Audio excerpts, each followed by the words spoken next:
Урматтуу жыйындын катышуучулары, Робин Орт Смит мырза туура айтты. Дүйнө жүзүндөгү бардык мамлекеттерде коррупция бар. Коррупция жок мамлекет, бул менин жеке оюмда, Сингапур эле болушу мүмкүн да. Калган өнүккөн өлкөлөрдө, бай мамлекеттерде бардыгында коррупция бар. Мисалы, Сингапурда эмне үчүн жок дегеним, биз баарыбыз эле ушул тегерек столдо отургандарыбыздын баарыбыз билебиз. Bir restoranга кирип, анан кийин тамактанып бүткөндөн кийин официантка чаевый деп таштайбыз го. Сингапурда албайт, аркаңан көтөрүп чуркап келет. Тыйыныңыз калып калды деп. Жок сага чай десе жок деп болбой алып келип берет да. Мына ушундан билсе болот да көп нерсени.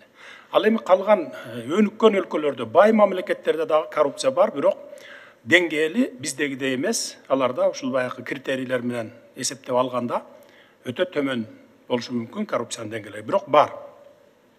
Бул экиге бөлүнөт да коррупция. Дүйнөлүк масштабтагы коррупция деп карасак болот. Анан мамлекеттин ичиндеги коррупция ошол мамлекеттин башчысынан баштап карапайым калкка чейин коррупциялашкан моменттер болот. Эмне үчүн карапайым калкты айтып атам? Аларда арасында сөзсүз бар, аны да азыр сөзүмдүн акырында айтып өтөмүн. Биздин мамлекеттик кызматкерлер менен мамлекет ичинде эле эмес, дүйнөлүк масштабтагы коррупцияга аралашып кеткен моменттер болгон. Буга чейин. Мисал келтирейин. Биз бүгүн Мегаком компаниясы боюнча дүйнөлүк сотко берген, эл аралык сотко берген компанияны утуп алдык. 297 миллион долларга бизге доо коюп сотко берген. Бул 10 жылдан бери созулуп келатат. Эмне үчүн бүтпөй келген? Анткени биздин мамлекеттин эң жогорку деңгээлдеги масштабтуу коррупционерлери соодалашып келген да. Биз эл аралык сотко барып далилдерибизди көрсөтпөйлү, катышты аты болсун, жакшы сүйлөбөй эле коелу. Анан силер утуп аласыңар. Бирок бул жерде 300 миллион доллар, ошонун жарымын мага баланча шотко которуп бересиң деп соодалашып, келише албай убакыт созуп келген деп айтсам мен жаңылышпайм да. Биз соодалашкан жокпуз, бирок мына 1 жылга жетпей бүттү, 10 жылда бүтпөй келаткан иш. Мына бүгүн кечээ күнү утуп алдык. Кумтөр боюнча дагы соттошуп атабыз. Билесиздер аны. Бул боюнча дагы эл аралык соттон утабыз. Анткени эл аралык сотто дагы экологияга, жаратылышыбызга, мөңгүлөрдүн талкаланбашына жүрөгү менен күйүп олтурган адамдар отурат ал сотто дагы. Мына бүгүнкү алган доводторуңду, баягы фактыларыңды чыныгы ниетиң менен бардык фактыларды алып барып берсең, ал адамдар дагы карап туруп туура чечимди чыгарып беришет. Мына бүгүнкү мисал да Мегаком боюнча. Ошондуктан андан дагы биз утабыз деген бизде толук ишенимибиз бар. Карапайым калктын арасына дагы коррупция кирип кеткен деп сөзүмдү айтып, ошого жооп катары айтып коеюн. Мына кечээ күнкү эле көмүр маселесинде. Мына бүгүн дагы абдан актуалдуу талкууларды жаратып, жөнөкөй калкка абдан кымбат болуп, проблемаларды жаратып атат. 1 айдан бери биз ошо көмүр ташыган айдоочуларга, көмүр ташыган фирмаларга, ошо мамлекеттик дагы, мамлекеттик эмес дагы уюмдарда иштеп атышат. Bir 600'den ашык машина ушул бир эле кара кечеден ташыйт. Аларга 1 сом 1300'den көмүрдү жүктөп берип, Баланча районго, Түкүнчө областтык борборго, же болбосо Баланча айыл өкмөттөргө алып бар десең, ошо жака алып бардым деп коюп туруп, Бишкекке алып келип 6000 сомдон сатып ийип атышат. Бу да коррупция да. Жөнөкөй карапайым калктын арасындагы коррупция. Анан эмне кылдык биз? Анда Бишкекке өзүбүз колго алалы дагы себестоимость менен сатып Бишкекке туруп алалы, элдин баары ушул жерден алсын дагы.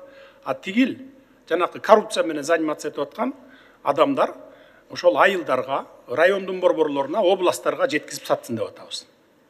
Эми аякта Бишкектегидей баада ала албайт 6000'ден. Эң ашып кетсе бир 3,5-4 миңден сатат деген ушундай бир оюбуз бар да. Мына ушундай күрөшүп атабыз бул жерден. Анан дагы бир нерсе. Мына азыр шайлоо башталып атат, шайлоо болуп атат, процесси жүрүп атат. Эми мен аттарын айтканга туура эмес болуп калат. Бир талапкер жаш балдарды колдонуп, жашы жетелек балдарды, мектептин балдарын колдонуп, ушундай суракка барып атат. Ошол талапкер мыйзамдуулукту, анан коррупциянын тазаланып жок болушун тим эле булбулдай сайрайт. Бирок өзү ошого барып атат мынакей. Мына ушундай да адамдарыбыз жок эмес. Эгер өзүң бирөөнү сындаганды билсең, өзүң сынга алынбаганга аракет кыл да. Ошондой кылып иште да. Жергиликтүү кеңештерге шайлоо өткөн мезгилдерде дагы бир мисал айта кетейин. Трибунадан туруп алып кыйкырып атат. Баякыдай эле шайлоо болуп атат. Сатып алып атат баары, элдин баарын добушун сатып алып атат деп кыйкырып атат. Эми биз баякы 3,5 миллион шайлоочунун аркасынан аңдып жүрө албайт экенсиң да. Бир саатка жетип жетпей ошол талапкердин партиясынын өзү кармалып калып атат, сатып алып аткан боюнча мына. То есть саясатчылар дагы, блогерлер дагы, журналисттер дагы чыныгы ниетиң менен күрөшүп атсаң, анда өзүң таза бол. Өзүң да таза бол. Мына ушундайлар дагы жок эмес. Анан коррупция менен күрөшүүдө Ички иштер министрлиги, улуттук коопсуздук кызматы, анан прокурорлордун, күч органдарынын, укук коргоо органдарынын гана милдети эмес. Ушул жерде отурган ар бир Кыргызстандын жаранынын милдети. Айылда кетмен чапкан карапайым калктын дагы милдети. Мына ошол силер бардыгыңыздар жардам бергенде гана биз коррупцияны жеңе алабыз. Анан жөн эле сүйлөп коюп, анан ошо добуш сатып алып аткандарды карап туруп, мына баякыдай эле болуп атат, сатып алып атат десеңер, деп эле жөн эле чара көрбөй отура берсеңер, анда биз жеңе албайбыз. Карапайым калктын арасында 100% укук коргоо органдары жетишпейт, алардын арасында жок. Силер өзүңөр көрүп турасыңар. Кармагыла дагы өткөрүп бергиле. Мына ошондо коррупция менен бардыгыбыз кетмен чапкан дыйкандан баштап президентке чейин күрөшкөндө гана биз коррупция менен жеңе алабыз. Кыргыз жакшы бир сөздү бир эле сүйлөм менен сөөгүнө жеткирип, түшүндүрүп, терең маанисин түшүндүрүп коет да, балык башынан сасыйт деген сөз бар мына. Бул деген сөз президент өзү коррупционер болсо, анан ылдый жагы дагы сасыйт деген сөз да баягы, чирийт деген сөз. Ошондуктан мына мен таза болуп берейин, калган силер, карапайым калк дагы таза болуп, коррупцияга каршы чын ниетиңер менен күрөшүп бергиле. Мына ошондо гана оңолобуз биз.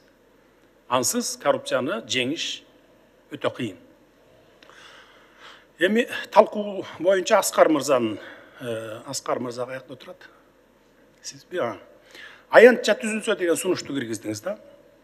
Мына ушул эле аянтчаны керек болсо күндө пайдалангыла. Нури Пайым. Мына күндө пайдалан. Ушул үчүн түзүп берип атабыз да. Чолпон Айым жакшы сөз айтты. Киши өлтүргүч бир адамды өлтүрөт, коррупция өлкөнү өлтүрөт деп. Эң туура сөз да. Эң туура сөз. Ошон үчүн коррупция менен бирөө кишини өлтүрүп койсо, аябай баягы журналисттер, блогерлер ушундай бир укмуш скандал кылып чыгып атат го. Коррупциядан мындан 10 эсе скандал кылып чыгыш керек. Коррупционер адамдарды тапса мына деп туруп.